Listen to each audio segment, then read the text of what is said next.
All right. Good evening, everyone. Good morning, everyone. Good afternoon. We have people on the call from Israel, the UK, and the US. It's great to see so many people joining us tonight to have a conversation with Rabbi Pilichowski, who now today lives in Mitzvah Echo and teaches high school students and college students from all around the country in the US, and also teaches in a yeshiva in Israel. But I'll leave it to Rabbi Pilichowski to tell you more about him. Okay, ready to get started here? Okay, so I'll give you a little background. I'm originally from America. Grew up in Fair Lawn, New Jersey, which is right outside New York City. And then when I was 18, I went on a gap year to Israel, to a place called Mevaseret Zion. Stayed there for about 8 years, got married, had a family. Then went back to America for 10 years. I lived in a small neighborhood outside of, within Los Angeles called Beverly Hills. Sometimes people have heard of it. I was a rabbi there for 8 years in a synagogue there. And then moved to Boca Raton, Florida, where I was a rabbi in a synagogue in Boca Raton and taught in a high school in Miami. And then 6 years ago, I moved to this wonderful town called Mitzvah Richo, which is right outside of Jericho, between Jerusalem and Jericho. It's about 20 minutes to Jerusalem, 10 minutes to Jericho. It's on the way to the Dead Sea. If you've ever gone from Jerusalem to the Dead Sea, which I assume almost all of you have, so then you are you've passed my town. It's right there on the left side on the main highway. We are proud residents of Mitzvah Richo, to the extent that my wife is on her second term as mayor of Mitzvah Richo. And I'm primarily an educator. I teach high school and college students, but I also am an activist for Judea and Samaria, for Israel. I do a lot of lobbying through AIPAC. I don't work for AIPAC, but I'm a proud AIPAC member. So I speak to many people in the American government, in the White House, in the Senate, and Congress about issues pertaining to Israel, and especially now Judea and Samaria. And that's really, that's my story. I have 6 children, 6 wonderful children. My oldest is 20. She goes to university at Bar Ilan, and my youngest is an 11-year-old boy in 5th grade here in Mitzvah Richo. And I have 2 college students that are my children. So that's it. And this is what I do. So, and I'm proud to do it. So I figured what I would do is I would start off by making a couple of comments, some things that I think are important for people to know about settlers and about people that live in this region.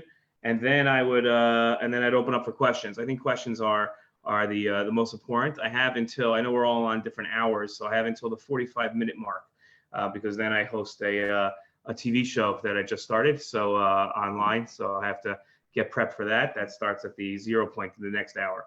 So start off with a couple of things, and if you have questions, I don't know what the normal format for this is, but if you have questions, and you think that they're important to ask in the middle, so I have no problem if you interrupt me. These are not like points that I feel you must know, and if I don't get through them, so then that'll be a problem. So even if right in the beginning you say, wait a minute, that's not true. Hold on a second. Let's stop him. He's lying. So that's fine. And please feel free to disagree with anything I say. What I say is factual, but also my perspective. So I have no problem if you disagree with me. I'm not looking for a debate tonight. That's for sure not. But I am looking to help people understand at least the perspective of many of us that live out here. Okay, so first of all, I firmly maintain that the Jewish people have every right to govern and to live in Judea and Samaria, a lot of people in the world call the West Bank. So in that area, I am a firm believer in the fact that the Jewish people should be the ones governing this entire area and living in this entire area. So that's starting off. That's my position, and obviously I live here, so it would be kind of hypocritical if I felt otherwise. So that's my starting point right there. I'm a Zionist, and I'm proud of that. And I believe that the Zionist movement was designed for Jews to settle the land of Israel, Eretz Israel. And I believe that that's a mitzvah. I'm an Orthodox rabbi, so I'm governed by the laws of the Torah by choice. And I feel very strongly that it's a duty of all Jews to settle this land and to make sure that this land is settled. And I don't draw a distinction with the green line as to where that land is. That line, as much as the map in my own house behind me has a distinction between between Judea and Samaria, the West Bank, and the rest of Israel, it's all Eretz Israel, and it's all our mitzvah to settle it. I believe that in 1948 we were robbed of a lot of our land by the partition plan. I think Ben Gurion made a correct decision to accept what he could get and take that. But I think that in 1967 we corrected a great injustice of our land being taken from us. It was a compromise that we made, and that's okay. But I feel that in 1967 we corrected that great injustice by taking back and having the opportunity to resettle much of Eretz Israel, which was the Zionist dream. So that's another belief I have. When I got to, and this might disturb some people, when I got to when I moved here, I moved here in the middle of Operation Protective Edge in 2014. So we came in the middle of a war, and I believe that it was still important to come, even though we were in the midst of a war, because this is home, and home is always where you're safest. So I felt that this was a good move strategically for me to be here. When I got here, I thought that I could play a strong role in creating peace between the Jews and the Palestinian Arabs that lived here. I felt strongly that the politicians are never going to be able to make the deal here. I don't think that I still believe that politicians are never going to be able to sign a peace deal between our two people. And I felt that it's a grassroots effort that has to happen. And I felt that by the fact that we're the ones in power, it was our responsibility for the average Israeli that lives here to reach out to Palestinians, demonstrate that we are interested in peace, and demonstrate that we are interested in bettering their lives. And I still feel that that's true, that it's our responsibility. And I had a great deal of ideas of how to do this. Unfortunately, my position has evolved since being here, since seeing the facts on the ground, and gaining and losing just about all the relationships I had with Palestinian Arabs over disappointment. I feel that Palestinian Arabs are only interested in creating friendly relationships, and this is from experience. Again, I haven't done polling, and I'm not an expert. From my own experience, all Palestinians that I've befriended and developed relationships with, those relationships at a certain point have ended when they've realized that I'm not one of the people that are willing to secede our land in order to create a Palestinian state, and I'm not an advocate for their nationalist goals.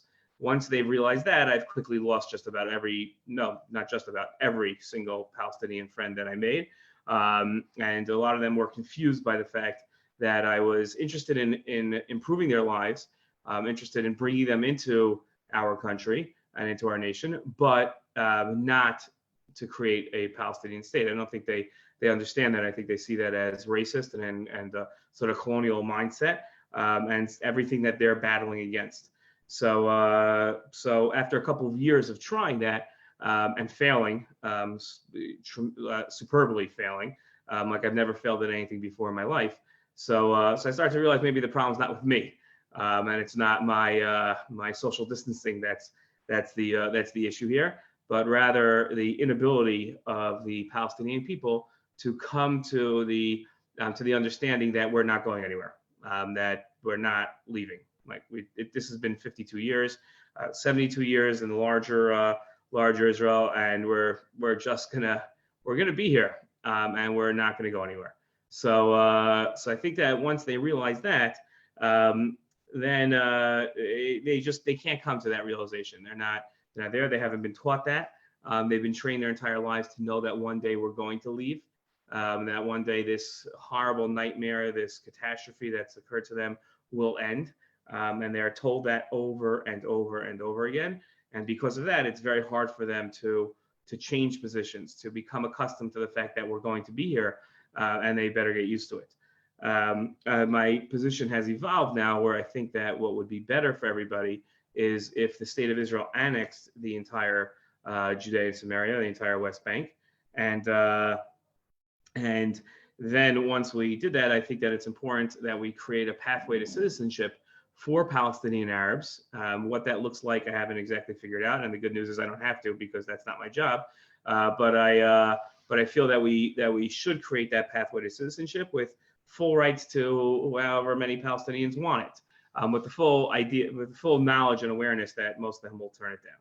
So those are my core beliefs about the Israeli-Palestinian conflict. And I just want to say one thing, that everybody hates being told like what to think and what positions to take. And I feel that a good way of alienating everybody on this phone call would be to start off that way. So I'll tell you that this is like my way of social distancing, because since you're not here, I can't really distance away from you. So I feel this would be the best way of doing it, is by telling you what way that you should think. I think you should caution yourselves that if you're not here, to really hesitate before maintaining and creating a position on what should happen in this land.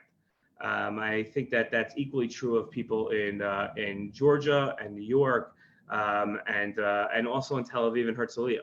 I think that people need to experience what life is like here before they begin to make decisions for people that live here, or even advocate a certain position of people that should be here. I think that that's really true, and I only say that because I worked for 10 years while I was in America as an advocate for Israel, and again in the White House in the highest positions, and I was and am very successful at that. And even though I was pretty sure of all my opinions, they drastically changed once I got a feel for the place, and changed even more once my wife took on a leadership position, and I was then brought in on many decisions and many issues, especially security related, that even the average person in Yehuda v'Shomron, in Judea and Samaria and the West Bank, whatever term you like to call it, aren't aware of, that I wasn't aware of my first couple of years here. And just give you an example, for almost every night for the past week, we've had, and our yeshuv where I live in Mitzvah Yericho is like one of the safest places in Israel. Forget about like Judea and Samaria, in Israel.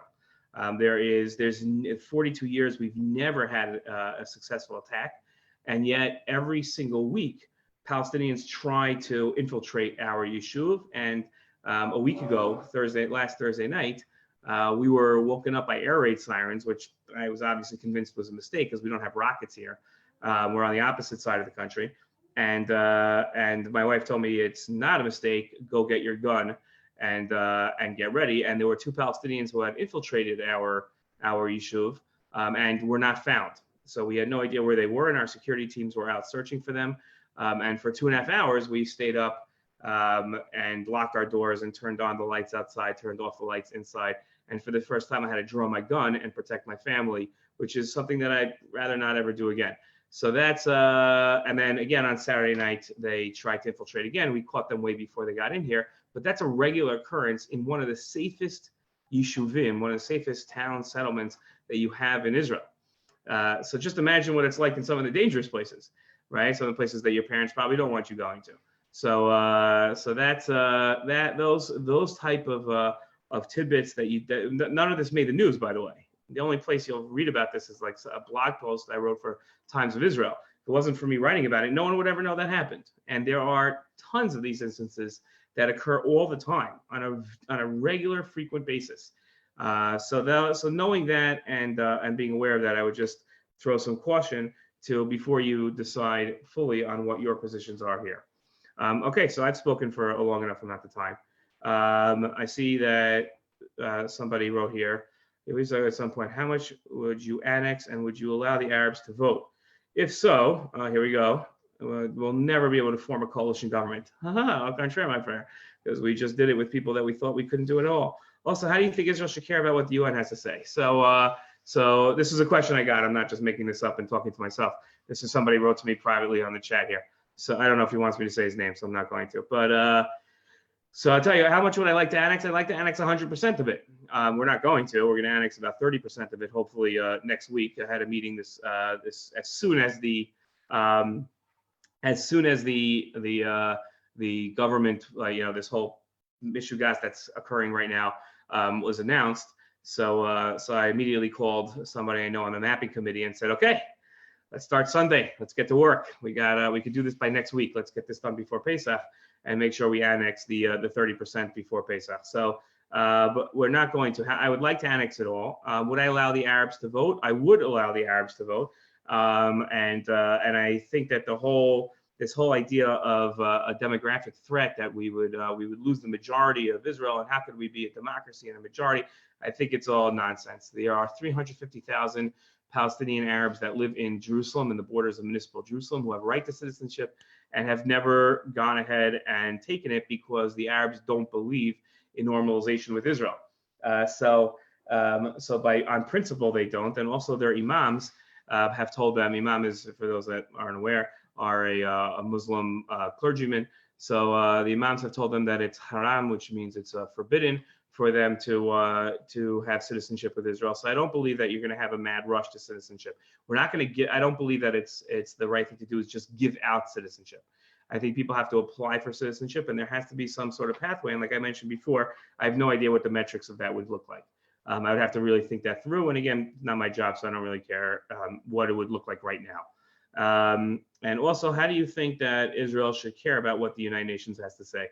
No, Israel, as long as there is a supportive president of the United States who is willing to exercise the veto in the United Nations Security Council, I don't think we should care about what the United Nations has to say. The minute that's not true, then we've got a lot to worry about, because then you could have sanctions and things like that. The next question, by the way, people can just say the questions, they don't have to type them. What makes the Jewish claim to the West Bank more valid than the Palestinians? It's an excellent question that is asked. What makes the Jewish claim? So I think there's three things that make our Jewish claim. There's a historical, and I'm not going to go through the nitty gritty of international law and everything, but I think historically we have a greater right to it. As an Orthodox Jew, I believe that God gave us the land. Obviously, that's not going to hold too much weight in a court, but there's never going to be a court. I think it's very important to recognize the fact that, I'm giving a talk about this at later in the night, about how this imaginary debate that we're going to have somewhere, whether it be on the college campus or in some court or on an internet forum, that we're going to debate who has a greater claim to the West Bank or the Judea and Samaria, the Palestinians. I think it's academic, and I'm not talking to college students. So academics are important. Don't get me wrong, but I think that when it comes to a debate and who has a greater claim, it doesn't matter. We're all here. The positions are already taken. We're not leaving. We're not going to give up our control. We believe it's ours, and that's it. And the Palestinians believe it's theirs, and we're not leaving. The Palestinians aren't leaving. So instead of deciding who has a greater claim and who should be here and who shouldn't be here, let's figure out a way that we can move forward in a very pragmatic way that can improve everybody's life and make everybody happy to a certain extent. Obviously, not everybody's going to be happy. So I think that's what we should do. And the best way of doing that would not be unilateral moves like annexation. The best way of doing that would be having negotiations and sitting down with the Palestinians and saying, okay, what do you want? Let's make this happen. What would you like? Tell us what you would like. And if the answer is we want it all, then our answer is going to be we've offered that to you in the past and you've turned it down. So those days are over now. And as time goes on, you're going to lose more and more land if you don't start helping. So I'm not one of these people that sits down and has these discussions. I teach these discussions, and I hate it because it gets us nowhere. I think that deciding who has a greater claim and just creates greater division. Let's get past that, and let's really work on improving people's lives. That's my view. So sorry if that's disappointing, if I'm not going to give you all the talking points of why Jews not at all. A greater claim. Hi, Rabbi. Thanks for the talk. I was the one who asked the question. I just wanted to follow up with another quick question because I have to go soon. I have a class.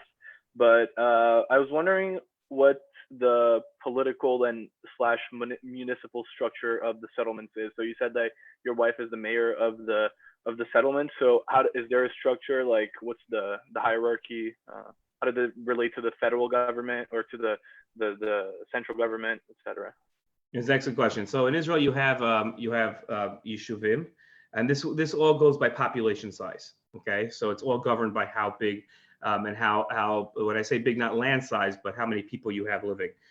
So you can be a yeshuv or a moshav, depending on where you are in the country. It's a very small place. There's something smaller, I don't know what it is, but you could be a yeshuv or moshav.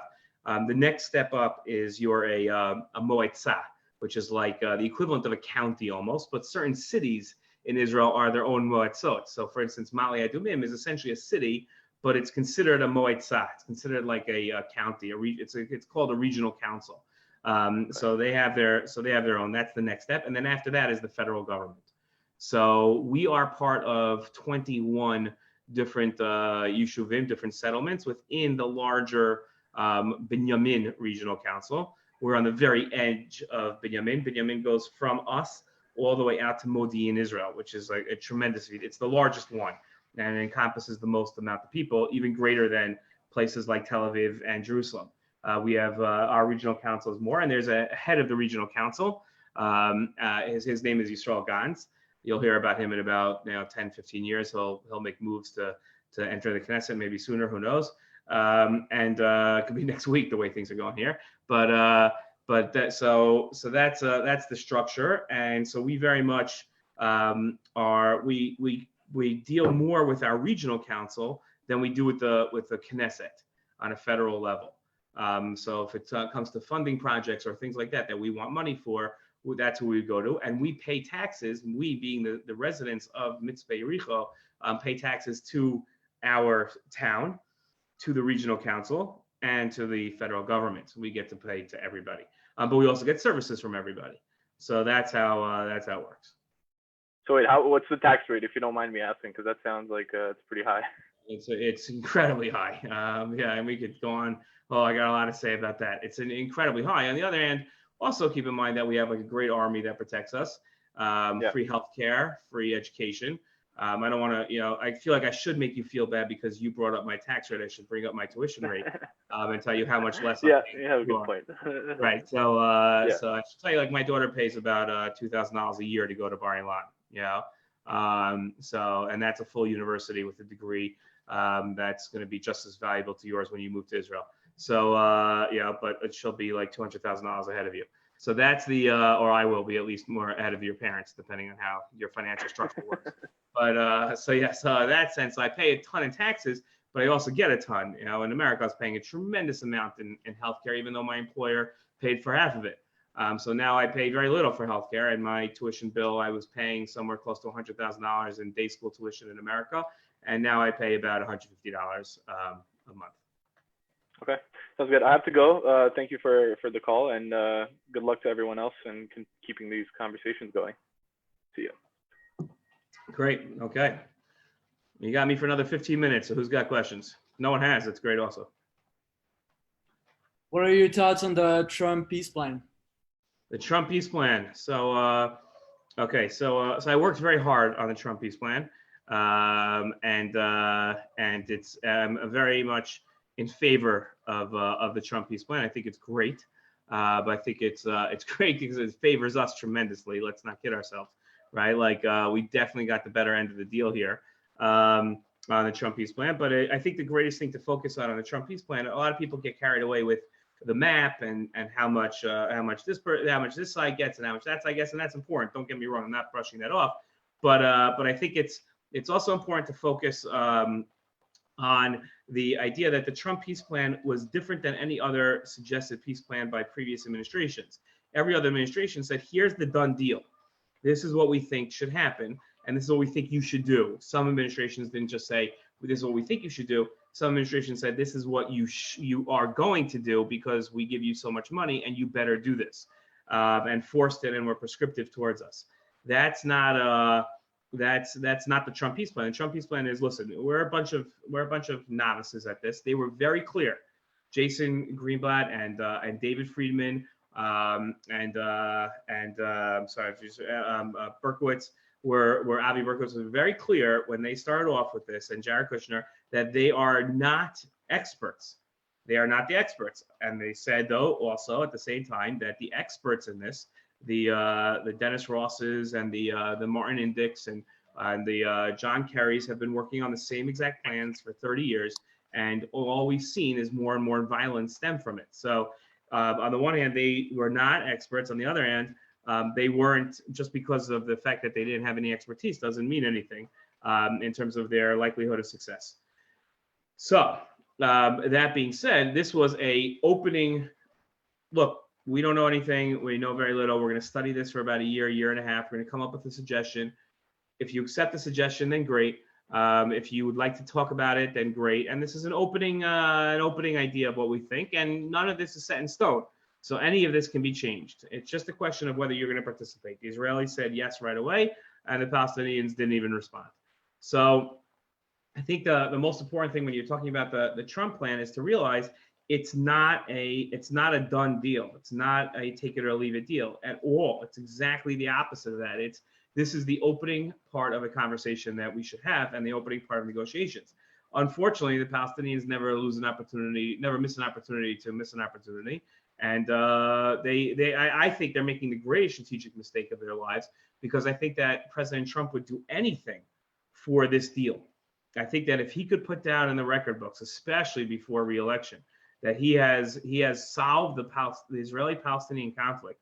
I think if I was Mahmoud Abbas's advisor, I would say to him, I'd say, go to President Trump immediately and say to him, you're amazing. I want you negotiating this deal. Here are the 10 things that I want. I'm pretty sure the Palestinians would get all 10 things, as they can make ludicrous claims, and I think that the president would get it done, because he would see this prize in front of him of being able to solve something that no other president has ever been able to do. Unfortunately, they don't realize that. They're trying to hold out for the next president, and the next president, whoever this is going to be, it's either going to be the exact same thing as the Trump administration, or we're going to revert back to the Obama administration, or the Bush administration, or the Clinton administration, and everybody before that, and just get the same type of stuff, which is going to go nowhere. So those are my feelings on the Trump peace plan. But I think it's mostly dead in the water. Someone asked me how I would deal with Gaza. Gaza's a done deal. There's nothing we could do about Gaza anymore. We're not going to have anything to do with Gaza anymore. There's no way we could ever send soldiers into Gaza anymore. It's a death trap. They've literally, unfortunately, a lot of them have dug their own graves by putting Hamas in charge. I think it's the international community's responsibility right now to step in and solve Gaza. I don't know how they do it, but I think that the international community, if they were really concerned, would come in and take over from Hamas. And I think that if they were able to create some sort of civilized society there that worked in a normally functioning manner, I think that Israel would be much easier on the borders and allow a lot more to happen there.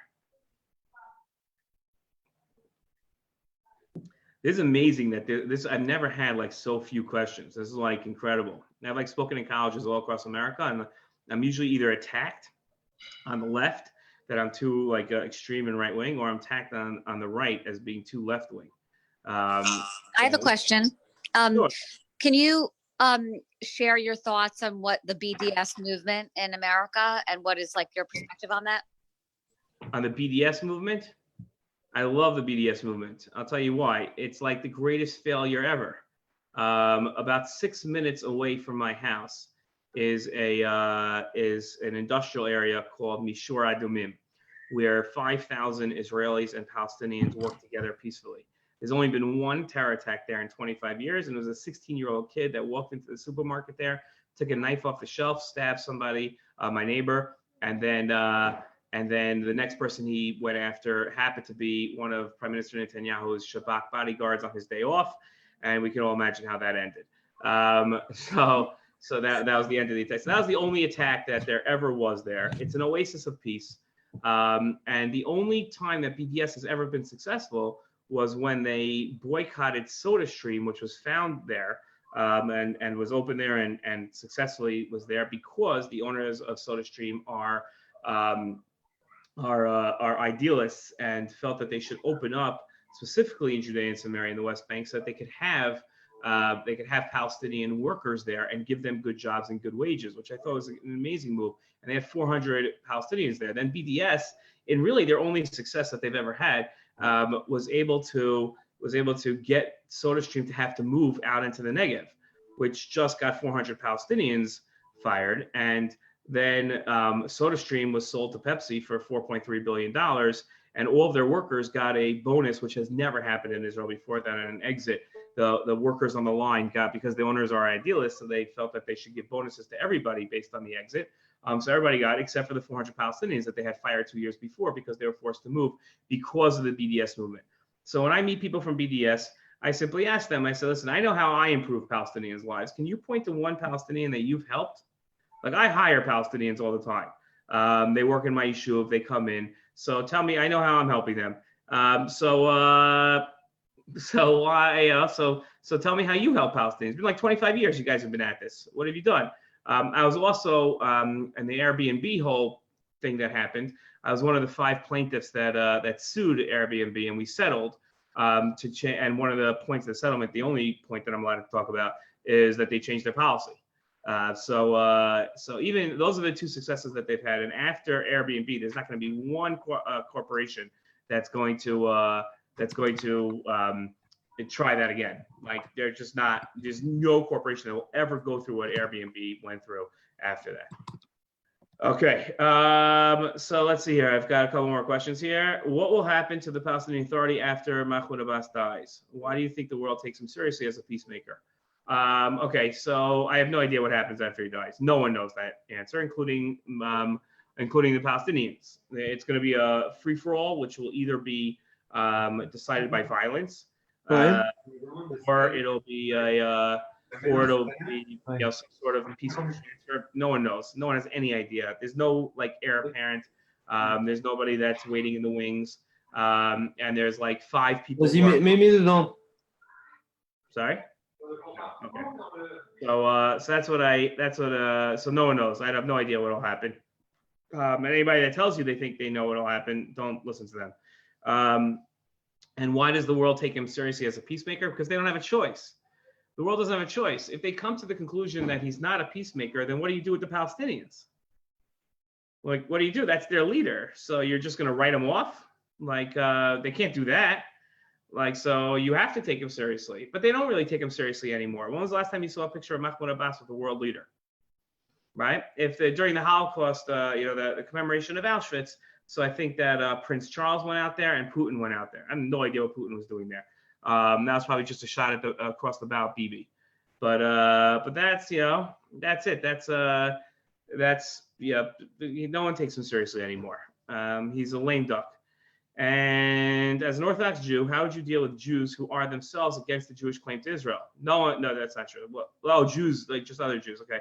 Like, what do you think of organizations like Jewish Place for Peace, or if not now? They're jokes, these organizations. They're just jokes. They don't do anything. They're just loud on social media. They don't accomplish anything. Like, name one thing they've accomplished. Let them keep doing this. Who cares? They're not moving the needle on any sort of opinion basis or anything. Go look on, if not now's, social media pages, and find a picture of any event that they've ever held with more than 10 people there that they haven't partnered with another organization. There's no one that's a part of them. They just have a loud social media voice. They're not influencing anybody's decisions. They're not. Everybody thinks that progressives are being moved by them. They're not being moved by them. No one's being moved by them. It's just not true.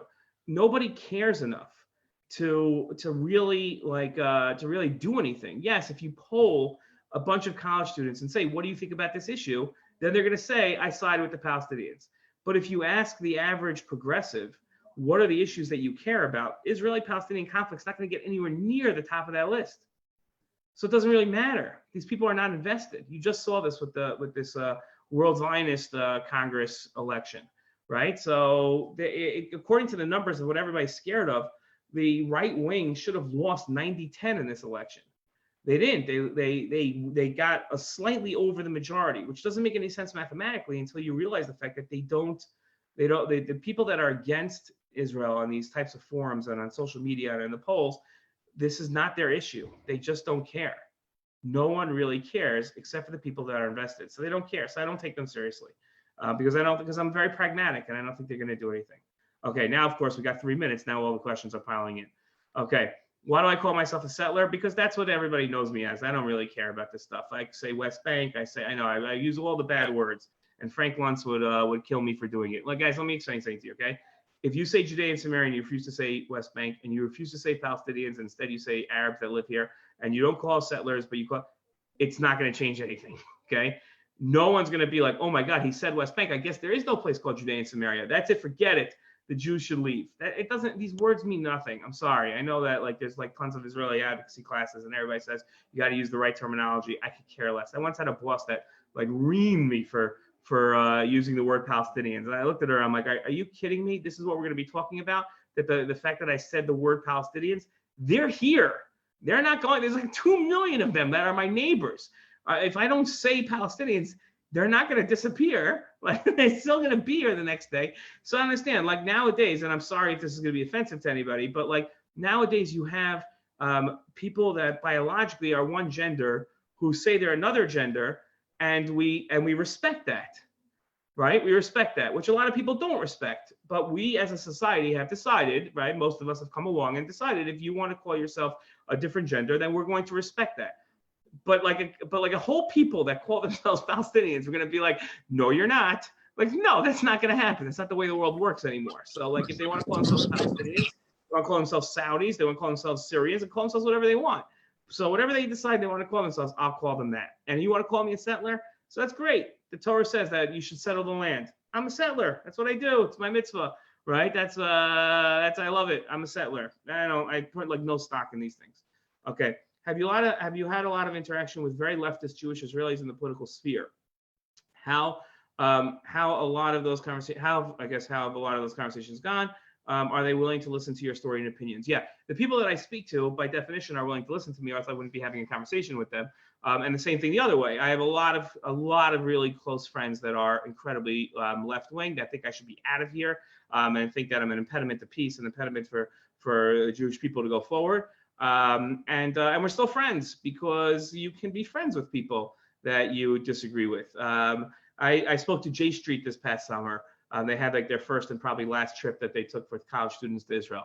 And I spoke to that group for about 2-3 hours. And I said to them, I said, listen, they asked me like why I thought it was so important to speak to them. And I said, listen, like we agree on 90% of the issues. It's just 10%. So you could focus on the 10% for like ever. And like always highlight and expand the differences, or we can start talking about the things that we agree on. Let's focus on those things. Why do we always have to focus on the contentious things, right? So that's what I think. Okay, there's no way we're gonna. What do you say when people say Israelis oppress, violate human rights of the Palestinians at checkpoints? Oh, thank you, Rebecca. Okay, that's a great question. So I say very simple. Go look. I have a thing where I take people across the American students. I take them across the green line, and the first stop we make is last year I took 1,000 students, and not at one time, and I take you to checkpoints. The first thing I do, and I say, okay, let's wait here. I'm not going to say anything. I'm going to wait on the side. You have questions, you come over and talk to me. We'll wait here on the side until you get a proper perspective on what goes on here, and you feel comfortable that you can walk away saying there's no abuse. There is no abuse at the checkpoints.